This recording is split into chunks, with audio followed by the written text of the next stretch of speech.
and we're back for another video with the Ninja to talk about modifications you need to do right after buying it. In total, these modifications costed $200-ish, $220 max for these 5. And you just do them. Don't ask questions. Just do them. Number 1, QuadLock. You're gonna need to mount your phone somewhere on your bike. Get the QuadLock mount.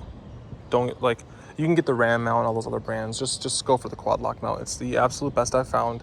It is the smartest design. It comes with a dampener right here. This is separate, or this is extra, I guess. You gotta pay extra for it, but it should stop your phone if you have like an iPhone. After a while, it like messes up the camera. Dampener should stop that. You just literally click and twist your phone into place with a specialty case you have to buy from them. Case varies per phone, price varies per phone, I guess. And then you just push. You can even get this in a different color. You just push, and it unlocks your phone. You push and you twist, and your phone comes out.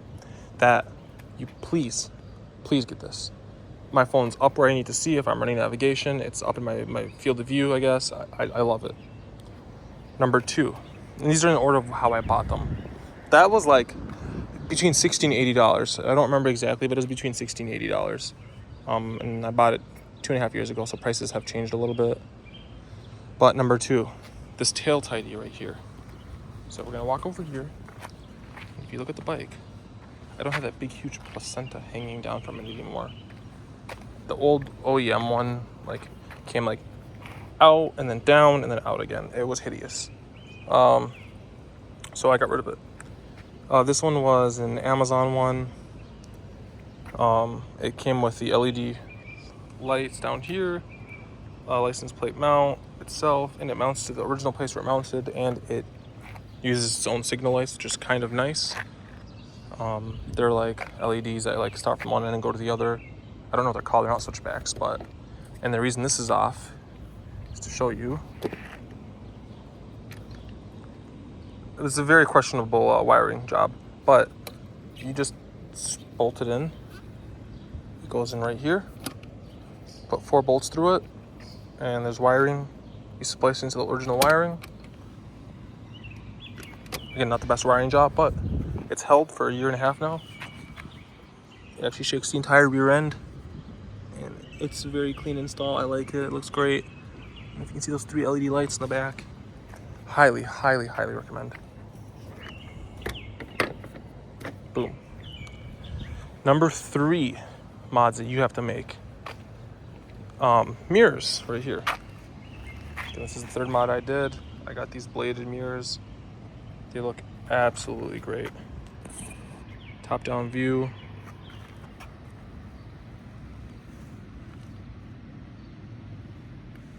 Oh yes. So bladed mirrors, they have this kind of lined finish to them. They feel good. They're metal. They twist back. They stop at this angle. They don't go any further, but they can twist all the way back like this. You can see the nub on them right there. That stops them. They also move left, right, and they won't move freely. You gotta give it some push to move them, which is nice. When you actually want to use them, they're 99% useless compared to the OEM ones. For me, they land right in front of the bars. So if I twist them out, I don't really catch the lane next to me. I catch the one over, so I wouldn't catch anything right here. I would catch stuff right here. Somebody in the comments mentioned that you can get one of those little blind side mirrors, the little circle ones. You can stick it on the edge. You can. I might. We'll see.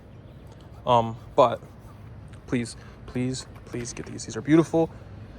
Just turn your head from now on to see, and you'll be fine. You will survive.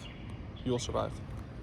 Number 4, and again, these are in order of me installing them, is the exhaust. This is $65-ish. Matte finish shorty exhaust with it's kind of dirty right now because the sprinklers hit it. With a gloss black tip. Clean install. Looks great. Sounds great. Oh, probably put the key in the ignition just to give you guys a little sound test. It was just some Amazon one. $65. And it's not yes, it's a straight through, but it does have the muffling material in there, and it has some heft to it. So it's not like just chopping this off and hoping for the best.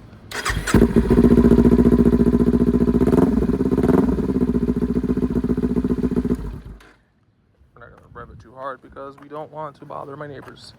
But yeah, super clean. The only thing that kind of bothered me is I never ride with people on my bike. I wish it, and the original muffler mounted to this peg right here, I wish that there was somewhere else to mount it. Because, and this has nothing to do with exhaust, the one I bought, all of them are gonna mount to the same point. But I really want to take these pegs off. I think they're hideous. I think it would give it a cleaner look if I could take this peg off right here. But, and I can take that one off, but I don't want to take one off and have one sitting here. I don't know yet, but it's there. We're gonna leave it there, just call it a day. But it sounds great. I rev it out, it just crackles, it pops. Like no tomorrow, it's awesome. So 10 out of 10 went on that, love it. 65 bucks, can't go wrong. Yes, you can go buy like a Leo Vance, or Vance and Hines, or a Krobovich, or whatever it is. But those are like a couple $100. It's 65 bucks. Sounds good. I like it. Makes me happy. That's all that matters, right? Smiles for miles, right, people? Number 5. This is a mod that I just installed. That's why all these tools are out. You'll see it in another video.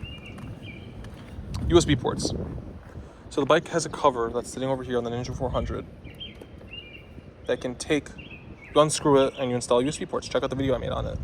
So I bought this USB port for $12 on Amazon. It has quick charge 3.0 up and down. I think it's like 18 or 20 volts, or watts, maybe 30 watts. I'm not 100% sure. And then you have a quick charge right here, USB-C. And then in the middle, you see those numbers. You actually have a battery voltmeter, and you have an on and off button right here. And it's very tactile. Nice button. And then there's a cover over it. The reason why it's not on is because it's not wired in. If you watch my other video, the cables that came with it are not long enough to wire it from here to straight to the battery. So I'm going to have to buy longer cables, but for now, I actually wired it straight into here. Sometimes this is actually where I charge my phone on really hot days where I don't need my phone, but I know if I keep my phone mounted on the dash, it's gonna overheat, or be like, oh, it's too hot to use, wait, relax. Sometimes when I stick it in my backpack, where I actually put it in my backpack, it does the same thing. So I actually stick it back here. I actually tuck it down in here. And it's all sealed in there. It won't like fall out or anything weird like that. Or you can tuck it back here because this is technically the storage area for the bike, which is like probably like a 5-inch by 5-inch storage area. But you can see the wires are sitting right here. It's because I had it actually installed right here and it was just kind of sitting right here. That way I can tuck the cables in. I run the cable out from here. Can use it. It's cool. Works great. Excellent. It's a quick charger. What more can you say? I love it. And I got the option of USB or USB-C just in case I have one or each of the cables. A lot of people have older cables that have the regular USB-A. A lot of newer iPhones come with USB-C, so now you have both options, which is really nice. You can also charge your GoPro. Like if you have it like mounted like up on the dash or whatever, you can actually just run a wire straight to your GoPro, which is kind of nice. Great purchase. I'm happy I finally installed it. I just didn't get around to doing it, but I am very happy with the outcome of it. Even with the little shortcomings like the cable being not long enough to actually reach. Technically, the way you're supposed to do it is you're supposed to buy bullet connectors like this because there's already some here. Wire it to the bullet connectors and then add a relay. Kawasaki's relay is $25. It's like 30-40% more than this entire charger right here. I wired it to the battery, and from what I can see with the power button, when I shut it off, it's not sucking the battery's life. I use the bike enough, and in the winter I start it up often, so I'm not worried about it draining the battery too much. If it is going to drain the battery at all, it's not going to be anything crazy, negligible. Other than that, those are the 5 mods. They're all under $220. Please do them if you have a Ninja 400, Ninja 650. For the love of God, make your bike a little bit different than all the other ones sitting on the road or riding on the road. Possible other upgrades, switching these lights right here to LEDs. Might look a little nice. Where to go? Again, like I said, I might take this off. I'm not 100% sure. The seat, it's okay. It's just It could be comfier. I've seen some seats that are comfier online. I might order one and throw that on. But those are kind of what I have figured for right now. I might do some frame sliders, some other small stuff, case cover, but we'll see. Another cool thing. I didn't know about this. So if you have a Ninja, try checking it out. Remove this seat. There's a little dingle dangly right here. Pull this dingle dangly. Yeah, it should unlock your seat. Hold on. Like that, right? If you do so, you should discover that you have a toolkit. This toolkit right here, wrapped up under the seat, which comes with Allen wrenches, 14 and a 17, whatever. Oh, I think this is for, oh, wait. Oh, okay, this is a handle for these. I think this is for the strut in the rear. I don't know what this is for. It could be for the front tire, not 100% sure. And then you have a 10 millimeter. These tools came in this toolkit that was closed like this and wrapped up down here. This rubber band. And then it was just like tucked right here. I thought I had like an owner's manual or something, but it was tucked right there. And it's hidden all nicely. So you have some tools on the bike just in case you ever come in an emergency. Or you ever have an emergency, which is kind of nice. Oh, and there's a screwdriver. And there's a screwdriver. And there's a screwdriver. Which is kind of nice. So these came in the car, or on the bike. Or in the bike, I guess. But yeah, little tidbit for you guys. But if you like the video, like and subscribe. I love the bike so far. Small mods just make it a little bit better. Tail tidy, just a little cuter. Phone mount makes it like, what's the word? Convenience, aesthetics. But yeah, and then the exhaust is audible orgasm. But anyway, let me know if you guys think. Like the video, subscribe. Again, like 99% of you guys are not subscribers. Just for the love of God, subscribe, please. Come on, you know you want to do it. Just click a button. All you got to do is click a button. It's not that hard, people. But thanks for tuning in. Thanks for watching. On to the next one.